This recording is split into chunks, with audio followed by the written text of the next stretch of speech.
This is James Sykes, the CEO of Baseload Energy. I'm here to elaborate on news release that we released 2 weeks ago, mentioning that we have started drilling on Akio, our high-grade near-surface mineralization. We're very happy about that. Excited to see some more high-grade uranium come out of the Akio system. This presentation, though, is meant to provide more detail for you, the viewer, and our shareholders and followers on social media. I will be making forward-looking statements, as per usual, which this is to be read at your own time. We're going to keep this agenda very simplistic and focus on three main objectives of the exploration program at Akio and Hook throughout the summer. That's 10,000 meters put into these three categories, basically. Definition and delineation drilling, high-grade uranium at Akio, that is the most important for sure. We do know there's more potential for high-grade, and so we're going to follow that up.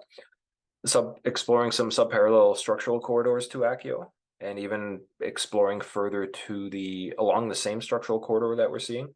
So we've got targets to the east, targets to the southeast, but we've also have some sandstone unconformity targets. That's some of my favorite. I'm very keen to see some of those drill holes get drilled. I think there's a lot of potential, as you'll see in this video, but also wildcat exploration drilling. I think that's what we as Baseload are really good at. We have a very high success rate of going out and doing some wildcat exploration with defining the mineralization that we're seeking. So we'll just show some of those examples as well. But let's start at the main thing: definition, delineation. If you look at Akio, so Akio has been remodeled. We have a little bit more of a structural control to it now, but it's that zone in the red. And so all of our definition and delineation drilling are being completed within that zone, within the Akio area, and further to the northeast of Akio, where you can see that yellow star. Now, to the north of the project boundary, which is defined by that jigsaw kind of black line, is 92E's project, and they've got the Gemini zone, the GMZ, and that's highlighted in pink. The two systems are basically the same, but I don't think enough investors or even the market gave 92E the credit they deserve for that hole 61 that you can see by the yellow star. Close to 10% over half a meter. That's a big hit. 10% is not something that's very common to find even in the Athabasca. So when you've got 10% mineralization in your drill core, that's a big thing. And you can see where they drilled, and you can see the strike length or the strike orientation of Akio, and you can start imagining that these two zones, or that high-grade mineralization, does extend onto the baseload side of things. So be part of Hook. We've modeled the 92E data based on what they've provided, and we've modeled our own based on what we've provided as well. And we're showing both here. So all of the pink drill holes, the pink colors are 92E, and all the blue ones are baseload.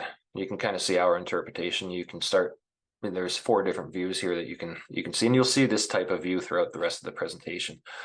But you can start seeing how things are connected, and if you're looking for that 10% drill hole, it's right there in the blue arrow on all those slides, and then you can see our deepest and most proximal mineralization to that as well. So we do know that we have some mineralization down in that area as well. So there's potential for more mineralization in this little area, and if it all links up, that is great.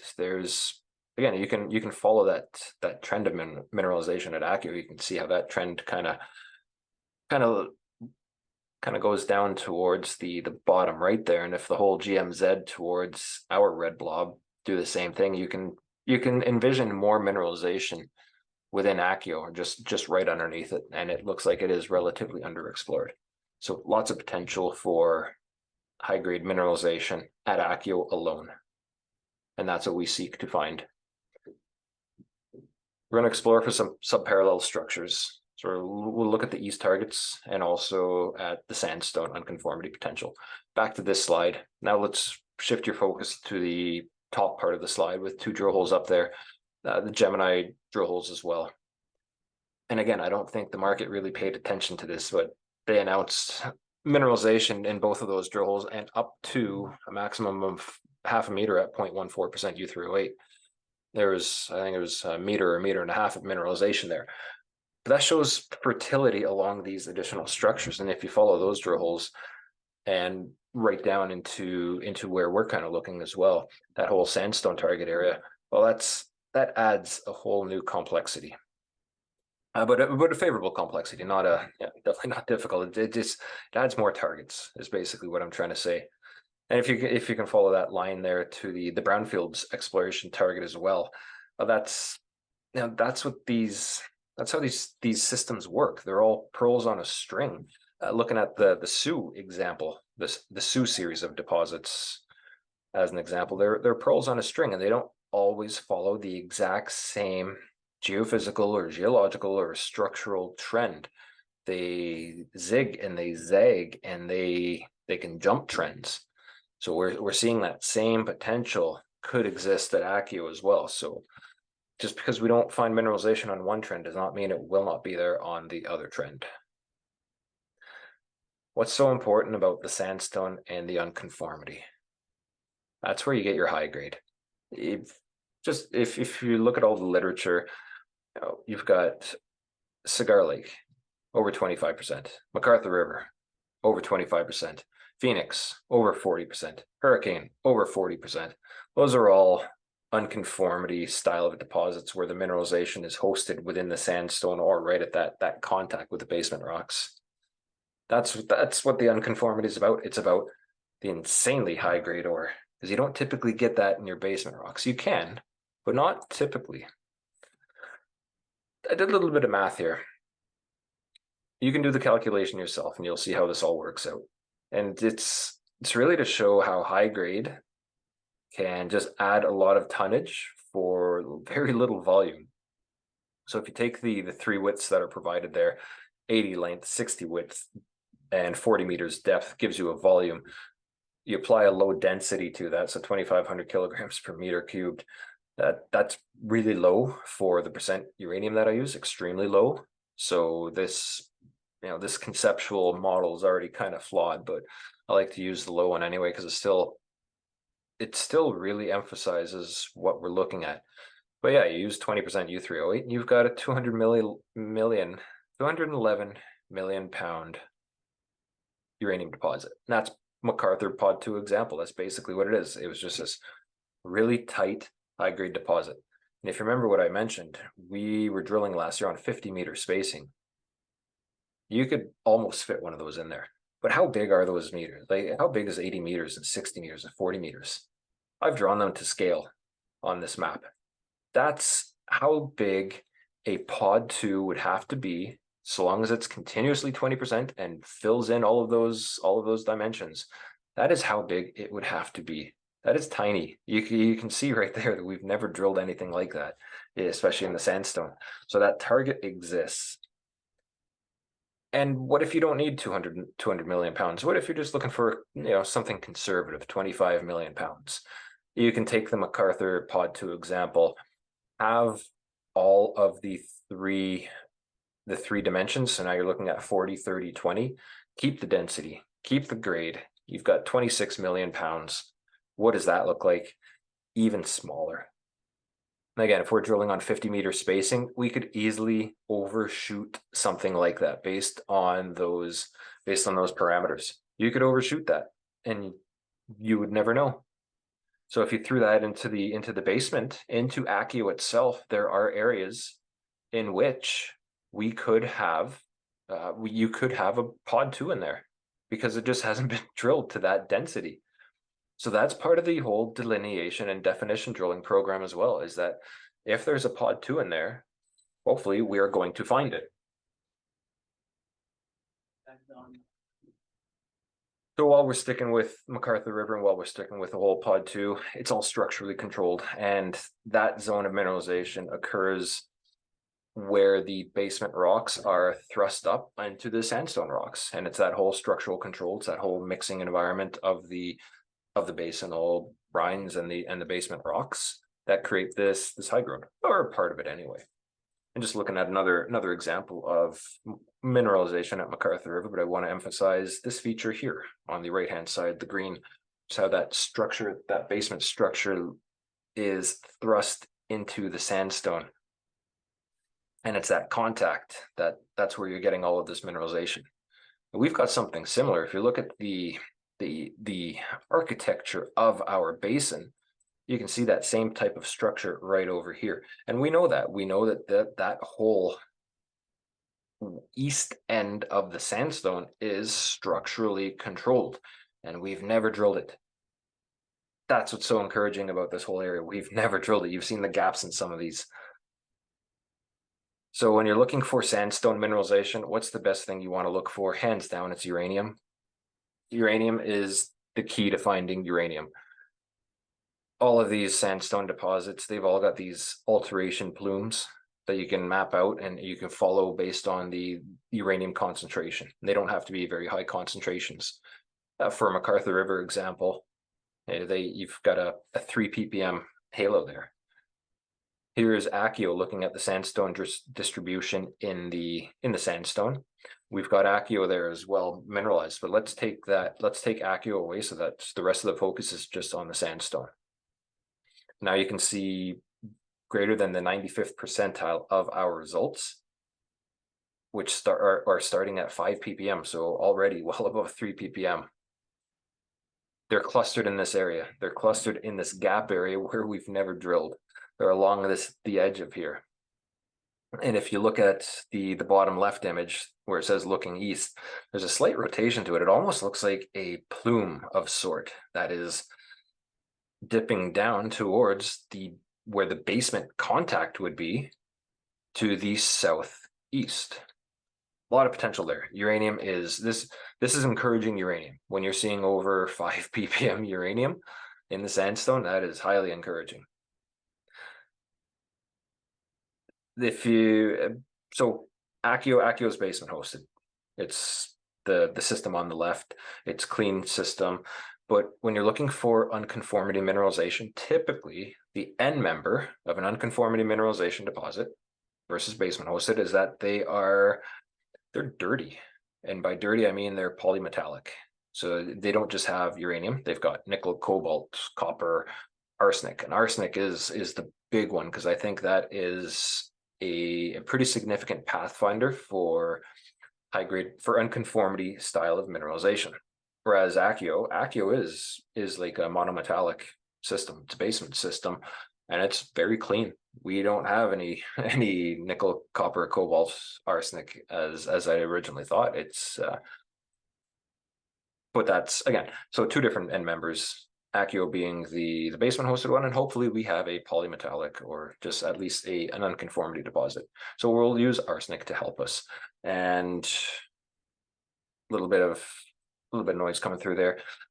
Looking at the McLean Lake deposits, so on the McLean Lake South and McLean Lake North trend, they note in that blue oval right in the middle that there is an arsenic-rich halo in these unconformity deposits.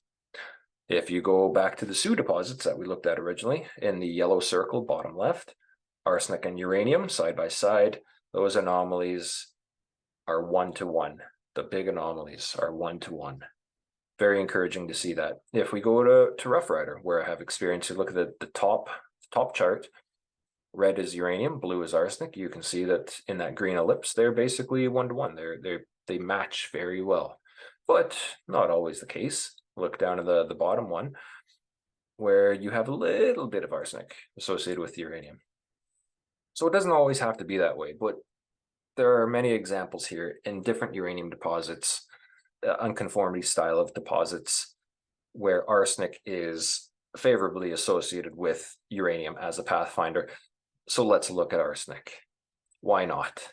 That's what we're looking for. And look where everything plots up over in this little bubble where we have everything wide open to the west of it and to the south of it.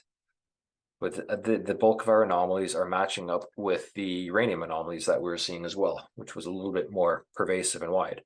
But also in some of those images, you could see that nickel was deemed as a pathfinder as well. We do have nickel looking at over a 95th percentile.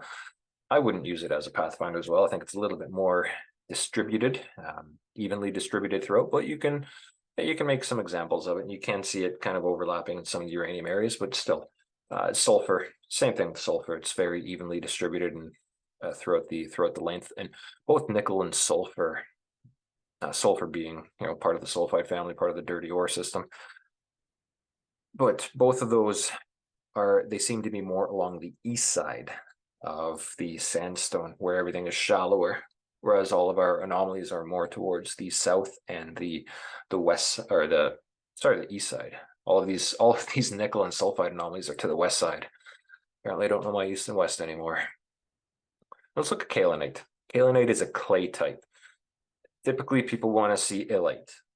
Illite's the big word, and people get very, very excited when they see illite or dravite or things like that. But a lot of people don't realize that over Key Lake deposit, which was another wonderful unconformity style of deposit, also had arsenic with it as a pathfinder, that the illite chimney that does exist there is overprinted by a kaolinite chimney or kaolinite species. So when we look at kaolinite here, and we know that kaolinite is also overprinting the chlorite and illite that we have at Akio, whereas our kaolinite forming, well, it's in the same area where we saw the uranium anomalies and some of the arsenic anomalies. It's all in this back corner where everything is wide open to be drilled. And if we just look at one last thing to really firm up this whole idea that there is potential for unconformity mineralization in the sandstone at Akio, we're going to look at radiation-induced defects in quartz. Big things to take in there. It's a very complicated process to really determine, but the idea is that you've had uranium in a fluid. That fluid is migrated along the unconformity and within the sandstones, and as it slowly migrates over hundreds, thousands, millions of years, the uranium creates the radiation from the uranium in the fluids damage the quartz crystals in immediate contact, and you can take those quartz crystals from the sand and analyze them for the amount of defects that are in the quartz. And so we plot that up, and this is something that's been done. This is not new ideas, but I've done a number of these studies, and I think it works. So if we map where all the anomalies are, the strongest anomalies anyway, especially the ones along the unconformity, they're all over here. They're in the same area as the arsenic. They're in the same area as the kaolinite and the uranium. Everything is just highlighting in this area, and quite significantly. There's big jumps. So is there unconformity potential here at Akio? Fingers are crossed. We'll end everything with wildcat exploration, because everybody loves a new discovery.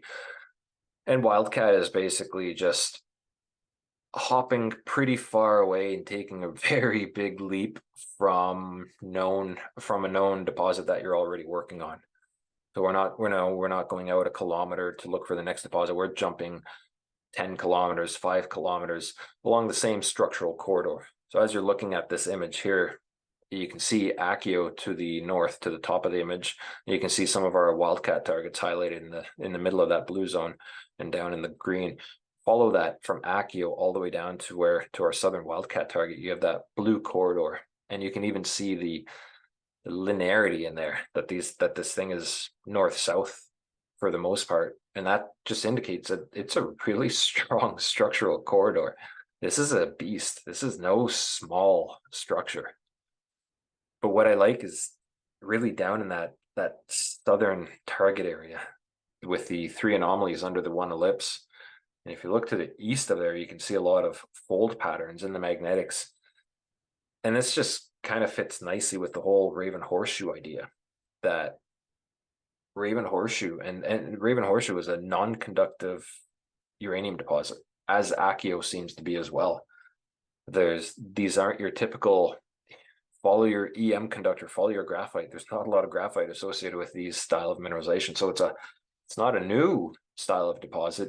It's a structurally controlled deposit without an EM conductor to follow. So it's a little bit trickier to try to target these things, but you're seeing the similar geology. You're seeing fold patterns with the potential for mineralization, all controlled or cut by north-south oriented faults.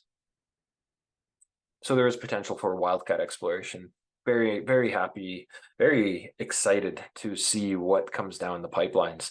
That wildcat is, I'll be I'll be on my toes the entire time the Wildcat's drilling, and same with the sandstone unconformity target deposit, or unconformity targets, not deposits. We don't have a deposit there yet. They're just targets.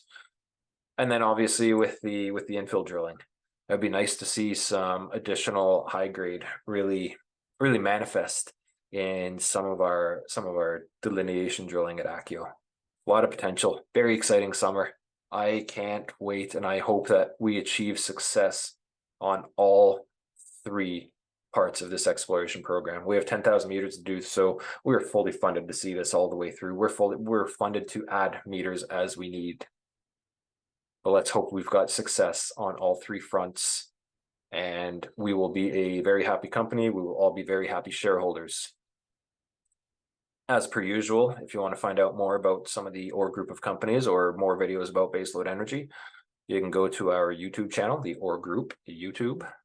And if you want to contact Baseload directly, you can do so at our webpage, which is www.baseload.com.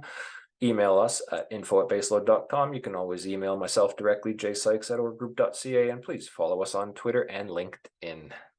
Thank you very much for watching, and please, if you enjoyed this video, share it with your friends and colleagues.